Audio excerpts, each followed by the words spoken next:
성경 말씀 보겠습니다. 창세기 12장 10절부터 20절입니다.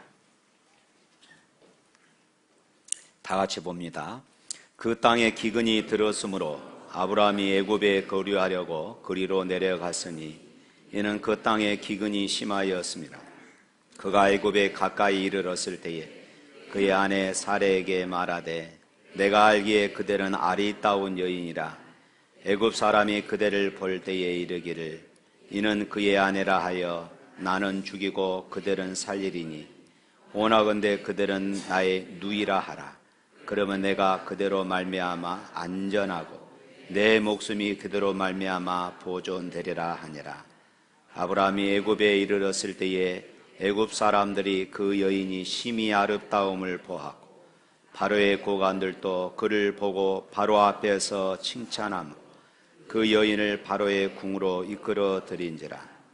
이에 바로가 그로 말미암아 아브라함을 후대하며 아브라함이 양과 소와 노비와 암수 나귀와 낙타를 얻었더라. 여호와께서 아브라함의 아내 사레의 일로 바로와 그 집에 큰 재앙을 내리신지라. 바로가 아브라함을 불러서 이르되 네가 어찌하여 나에게 이렇게 행하였느냐? 네가 어찌하여 그를 내 아내라 내게 말하지 아니하였느냐? 네가 어찌 그를 누이라 하여 내가 그를 데려다가 아내를 삼게 하였느냐? 내 아내가 여기 있으니 이제 데려가라 하고 바로가 사람들에게 그의 일을 명하매 그들이 그와 함께 그의 아내와 그의 모든 소유를 보내었더라. 아멘. 2018년도 우리 교회 표호가 동행입니다. 오늘 동행 그 두 번째 시간입니다. 아브라함이 하나님의 약속을 따라서 가나안 땅에 하나님께서 약속하신 그 땅에 도착했습니다. 하란에서 이 세겜까지 거리는 무려 700km나 됩니다. 엄청난 그런 거리지요. 그 먼 거리를 걸어서 그리고 여러 가축들을 이끌고 왔다는 것은 아주 대단한 일이었습니다.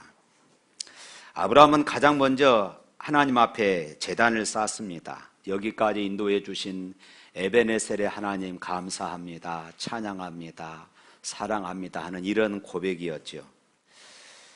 그런데 이게 웬일입니까? 하나님께서 약속하셨고 하나님께서 인도하신 그 땅에 기근이 임했습니다. 오늘 10절 말씀 한번 보겠습니다. 10절. 그 땅에 기근이 있으므로 아브라함이 애굽에 우거하려 하여 그리로 내려갔으니 이는 그 땅에 기근이 심하였습니다. 오늘 본문은 그 땅에 기근이 있었다. 여기서 말하는 그 땅은 어떤 땅입니까? 하나님께서 아브라함에게 주시기로 약속한 땅이었습니다. 내가 네게 지시할 땅으로 가라는 주님의 약속을 따라 들어왔던 그런 땅이었습니다. 그런데 약속의 땅임에도 불구하고 기근이 임하였습니다. 하나님의 약속의 말씀을 붙잡고 순종하며 따라왔음에도 불구하고 기근이 임했다 이 말입니다. 무슨 말입니까? 하나님의 말씀에 순종하여 나아가는 길에도 고난이 있고 핍박이 있다 이런 말씀이죠. 하나님을 예배하는 자에게도 어려움이 있을 수 있다. 이것을 오늘 본문은 가르쳐주고 있습니다. 그렇습니다. 예수를 잘 믿으니까 모든 고난을 하나님께서 다 면제시켜 주신다. 이것은 성경이 아닙니다. 하지만 고난을 이길 수 있는 힘과 능력을 공급해 주심을 믿으시기를 바랍니다. 고난을 면제시켜 주시는 것이 아니라 믿음을 주셔서 그리고 힘을 주셔서 이 고난을 이기게 하시고 그리고 믿음이 이기구나, 하나님은 살아계시구나, 이 땅에서 그것을 체험하고 간증하게 해 주시는 것입니다.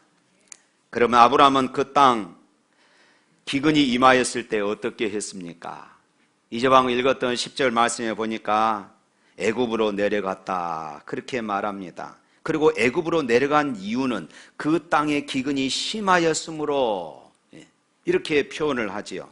단순한 기근이 아니었습니다. 기근이 심했다. 심한 기근이 그곳에 임했다고 그렇게 기록하고 있습니다. 많은 목축을 이끌고 유목 생활을 하던 그들에게는 이런 가뭄은 생존 그 자체를 위협받는 큰 위기였습니다. 생존의 위협을 받던 아브라함은 그 고난을 이기지 못하고 결국은 애굽으로 내려가게 되었던 것입니다. 그런데 이들이 애굽으로 내려갔던 이유는 애굽은 당시에 세계에서 가장 긴 나일강이 항상 넘실거리고 있었기 때문이었습니다. 못이 쏟아집니다. 뿐만 아니라 생존을 위하여서 애굽 땅으로 내려간 아브라함의 태도는 너무나도 당연한 것이었습니다.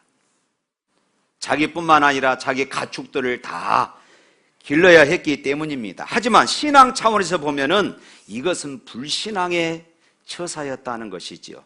왜 그래요? 하나님이 약속한 땅이었기 때문입니다. 하나님이 지시한 땅이라고 했기 때문입니다. 하나님이 아브라함에게 머물고 있는 그런 땅, 지금 아브라함이 머물고 있는 이 땅은 하나님이 약속하신 땅, 하나님이 지시하신 땅이라고 했습니다. 아브라함이 가나안 땅에 들어왔을 때에 하나님이 아브라함에게 뭐라고 말씀하셨냐면은 내가 이 땅을 내 자손에게 주리라. 하나님은 그렇게 약속을 하셨어요. 그렇다면은 아무리 기근이 심하였을지라도 그 땅에 지금 아브라함은 머물러 있어야만 했습니다. 만일 아브라함이 약속의 말씀을 붙잡고 비록 힘들고 많은 기근이 있었지만은 참고 인내하면서 그 땅에 남아 있었다고 한다면은 어떻게 되었을까요? 기근 때문에 굶어 죽었을까요? 육축들이 다 죽었을까요? 아닙니다. 허벌판 광야에서 이스라엘 수백만 명을 40년 동안 먹여주셨던 하나님이십니다. 까마귀를 통하여서 엘리야를 먹이신 하나님이십니다. 다니엘을 사자 굴 속에서 건져내신 하나님이셨습니다. 그런데 아브라함은 하나님의 약속의 말씀을 끝까지 붙들지 못했습니다. 하나님의 신실하심을 믿지 못했습니다. 하나님이 약속을 지키시는 신실하신 분이심을 알지 못했습니다. 그래서 그만 약속의 땅을 떠나서 사람 편리한 대로 그렇게 애굽으로 내려가고 만 것입니다. 사랑하는 성도 여러분, 아무리 힘들어도 하나님의 사람은 신앙을 타협해서는 안 됩니다. 하나님의 신실하심을 믿고 끝까지 하나님을 의지하며 살아야 할 줄로 믿습니다. 그런데 신앙을 타협하는 사람들에게 한 가지 공통점이 있습니다. 그것이 무엇인지 아십니까? 잠깐입니다. 내가 잠깐만 그러겠습니다. 이것이어야 돼요. 잠깐이라는 생각입니다. 오늘 본문도 보면은 아브라함이 애굽으로 내려갈 때에 그곳에서 영군이 정착하려고 내려갔던 것이 아닙니다. 오늘 말씀에 보면은 애굽에 우거하려 내려갔다는 이 표현을 보면은 알 수 있습니다. 그는 잠깐 동안 머물러 있다가 기근이 사라지고 형편이 좋아지면은 다시 이 약속의 땅으로 돌아오리라 하는 이런 마음을 가지고 있었습니다. 우리도 마찬가지입니다. 우리가 신앙의 양심을 포기할 때라든지 때로는 우리가 실족하고 넘어질 때라든지 보면은 항상 이런 생각을 가지고 있습니다. 주님 잠깐입니다. 주님 잠깐입니다. 이번 한 번만입니다. 지금은 어쩔 수 없지 않습니까? 지금은 제가 과장이라서 어쩔 수 없습니다. 나중에 부장 되면은 제가 더 열심히 할게요. 제가 오너가 되면은 그렇지 하지 않겠습니다. 제가 고3만 벗어나면은 더 열심히 일하겠습니다. 주님 잠깐이면 됩니다. 이런 생각들을 가지고 우리 모두가 타협을 합니다. 이 잠깐.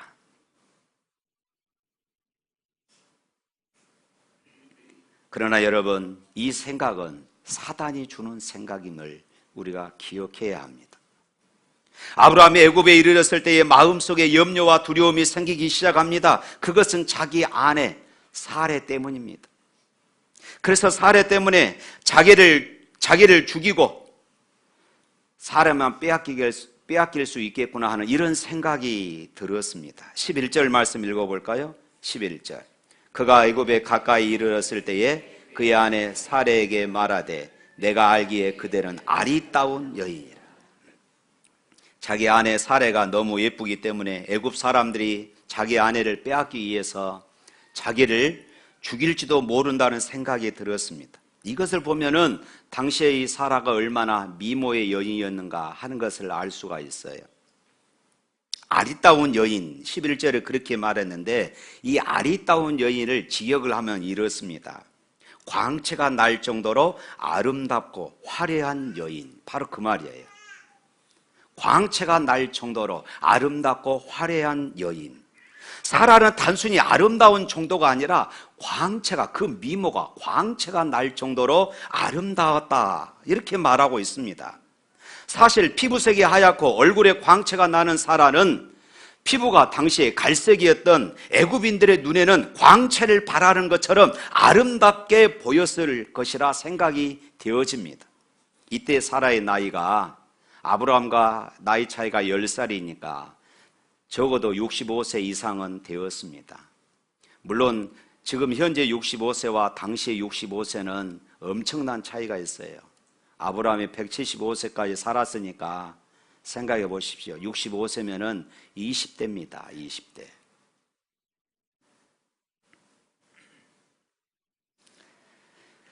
그러니까 아브라함이 염려할 정도로 자기 아내가 예뻤다. 여러분, 예나 지금이나 이 미모의 여인과 함께 사는 사람들은 마음에 평안이 없습니다. 걱정이 없어요. 이렇게 자기 아내가 예쁘기 때문에 아브라함은 염려를 했어요. 어떤 염려입니까? 12절 또 읽어봅시다. 12절. 애굽 사람이 그대를 볼 때에 이르기를 이는 그의 아내라 하여 나를 죽이고 그대를 살리리니. 애굽 사람이 자기 아내를 보고 내가 그녀의 남편이라 하면은 자기를 죽이고 자기 아내를 빼앗아 갈 것이다 하는 이런 염려였습니다. 그래서 아내에게 이렇게 말합니다. 온컨대 그대는 나의 누이라 하라. 그리하면 내가 그대로 인하여 안전하고 내 목숨이 그대로 인하여 보존될 것이다. 사람이 네가 누구냐 물으면 나의 아내라 말하지 말고 나의 누이라 이렇게 말하라. 그리하면 그대 때문에 내 목숨이 보존될 것이다. 이렇게 지금 이야기한 것입니다. 자신의 생명을 걸고서라도 지켜주어야 할 아내를 오히려 자신의 생명을 보호하기 위한 이런 수단으로 이용하고 있는 것입니다. 인신매매범이라 할 수 있는 이런 일을 할 수 있어요. 도저히 있을 수 없는 그런 일들이지요. 저 역시 남자지만은 이것은 남자의 자존심이 허락지 않습니다. 남자 성도 여러분, 안 그렇습니까? 별로 대답이 시원치 않습니다. 14절을 보면 아브라함이 애굽에 이르렀을 때에 애굽 사람들이 그 여인의 심히 아름다움을 보았습니다. 심히라는 이 말을 강조하는 것을 보면은 애굽 사람들이 얼굴에 광채가 나고 아름다운 사라의 미모에 충격을 받았어요. 그래서 옛날 여러분 아주 오래된 영화들을 보면은 이때 당시 생각해 보십시오. 지금 3,500년 전에 그 일들이니까 그때는 이런 미모에 그냥 미인이 아니라 심히 아름다운 미인을 보면은 아무나 빼앗을 수가 없는 것입니다. 왜냐하면 지참금을 지불해야 하기 때문이에요. 아무나 이 지참금을 지불할 수 있어요? 없습니다. 그래서 입에 소문에 그래서 바로 왕의 귀까지 들어간 것입니다. 그래도 바로 왕 정도 되어야 이 지참금을 감당할 수 있을 그런 미모였다 하는 것이었어요. 그래서 애굽 왕 바로는 많은 양과 소와 나귀를 주고 사라를 자기 궁으로 들어와서 취하게 되어집니다. 하나님의 약속의 말씀을 붙이지 못하고 신앙을 타협했던 아브라함은 결국 자기 아내를 애굽 왕 바로에게 빼앗기고 말았어요. 아브라함의 염려가 현실이 된 것입니다. 이것을 보면은 우리가 품는 생각이 얼마나 중요한가를 알 수가 있어요. 아브라함이 염려하던 대로 됐습니다. 생각이 중요하다는 것이에요. 사랑하는 성도 여러분, 어려울 때일수록 여러분의 생각을 지키시기를 바랍니다. 하나님과 동행하는 생각을 하실 수 있기를 주님의 이름으로 축원합니다. 우리 하나님은 우리의 신음소리만 들으신 것이 아니라 우리 하나님은 우리의 생각에도 응답하시는 하나님이십니다. 애굽 왕 바로는 사라를 자기 누이라고 한 아브라함의 말을 듣고 사라를 자신의 첩으로 취하였습니다. 그런데 17절을 보면은 하나님은 사라의 일로 인하여 바로의 집에 큰 재앙을 내렸다고 말하고 있어요. 17절 봅니다. 여호와께서 아브라함의 아내 사라의 일로 바로와 그 집에 큰 재앙을 내리신지라. 어떤 사람은 사라를 불러들인 그날 저녁 하나님께서 꿈속에 나타나셔서 이 바로 왕을 혼쭐을 냈다 하는 이렇게 주장하는 학자들도 있습니다. 어떤 분은 큰 재난이라고 말하는 분들도 있습니다. 큰 재앙이 무엇이든지 간에 중요한 것은 지금 애굽 왕 바로가 이 큰 재앙을 인하여서 사라가 아브라함의 누이가 아니라 아브라함의 아내였던 것을 알게 되어졌습니다. 그리고 이것 때문에 자신에게 큰 화가 미칠 수 있다는 것을 깨닫게 되어진 것입니다. 그래서 바로는 깜짝 놀라서 아브라함의 아내 사라를 후대하여서 내어 보냈습니다. 그래서 사라는 다시 아브라함의 품으로 돌아오게 되었고 그는 많은 재물을 아내 덕에 많은 재물을 얻게 되었습니다. 아브라함은 자신의 아내를 빼앗길 뻔했지만은 하나님께서 개입하셔서 극적으로 구출되었습니다. 졸지에 부자가 되어서 다시 가나안 땅으로 돌아오게 됩니다. 아브라함의 불신앙, 아브라함의 불순종, 아브라함의 실수와 넘어짐에도 불구하고 오늘 본문은 해피엔딩으로 그렇게 끝나게 되어집니다. 그렇다면 아브라함의 실수와 하나님의 개입이 주는 이 교훈이 오늘 본문을 통하여 우리에게 무엇을 말씀하시고자 하시는가 하는 것입니다. 먼저는 말씀을 붙잡지 못하고 상황과 현실을 쫓아가면은 한없이 비참해진다는 것입니다. 한없이 비참해져요. 하나님의 사람이 말씀을 붙잡지 못하고 상황과 현실을 쫓아가면서 사람을 두려워하게 되고 나면은 한없이 비굴해지고 한없이 비참해진다는 것이죠. 때로는 거짓말까지 하게 됩니다. 하나님의 사람이 일시적으로 위기를 모면하기 위하여 신앙을 타협하면은 수치를 당하게 된다는 것입니다. 뿐만 아니라 아브라함은 아내 앞에서 얼마나 비굴해진 모습이었는가를 알 수 있어요. 온컨대 그대는 나의 누이라 하라. 단순히 이것은 제안이 아니라 애원입니다. 애원. 가장의 권위가 강하던 당시 사회에서 아브라함은 자신의 목숨을 위하여 아내인 사라에게 애원을 하고 있는 것입니다. 힘 있는 자가 미모의 여인을 첩으로 취하기 위하여 그 남편을 죽일 수 있다는 당시의 애굽의 풍습을 알기에 남편으로서 당당함마저 버리고 이제 이렇게 피굴한 모습으로 보여지고 있었던 것입니다. 그뿐만이 아닙니다.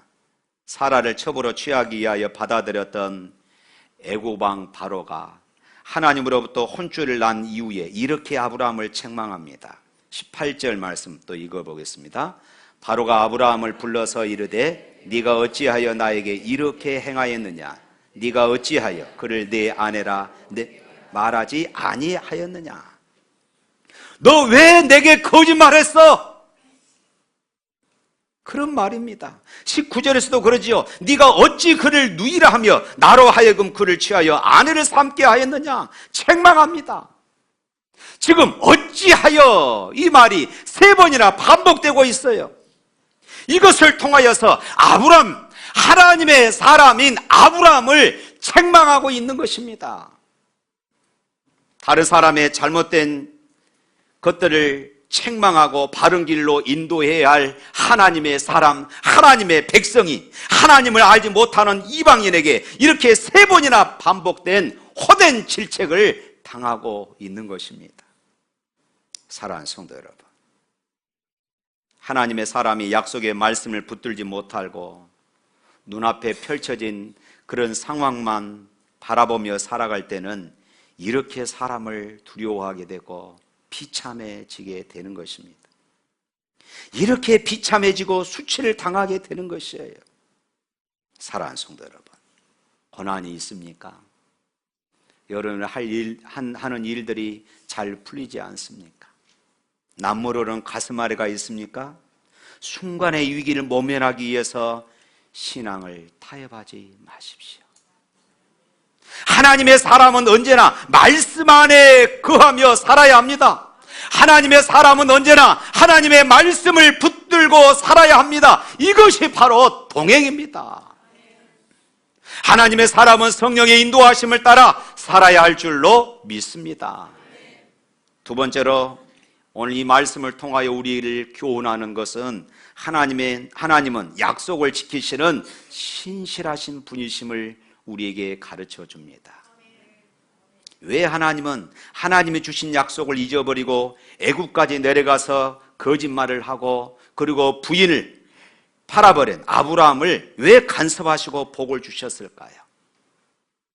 저 같으면 가만히 놔두지 않았을 것입니다.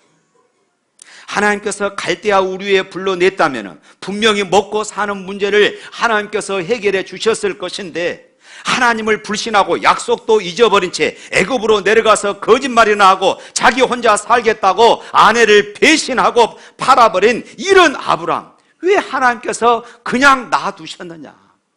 그리고 거기에다가 복까지 또 주셨느냐? 저 같으면 그 자리에서 천둥벼락을 내려서라도 혼쭐을 냈을 것입니다. 그런데 하나님은 그렇게 하지 않으셨습니다. 오히려 사라뿐만 아니라 많은 육축과 은금을 가지고 돌아오도록 만들었습니다. 부자가 되게 했어요. 왜 그렇게 하셨습니까? 하나님의 자녀는 거짓말을 할지라도 복을 얻게 된다는 것을 우리에게 가르쳐주고 있는 것입니까? 아닙니다. 우리 하나님이 신실하신 분이심을 우리에게 가르쳐주고 계신 것입니다. 하나님께서 아브라함을 부를 때에 하신 약속이 있습니다.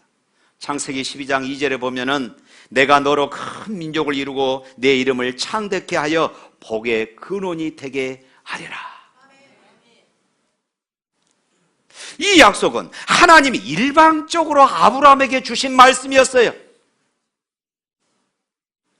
아브라함과 상의해서 맺은 약속이 아니라 하나님이 일방적으로 지금 아브라함에게 이렇게 말씀하고 계십니다.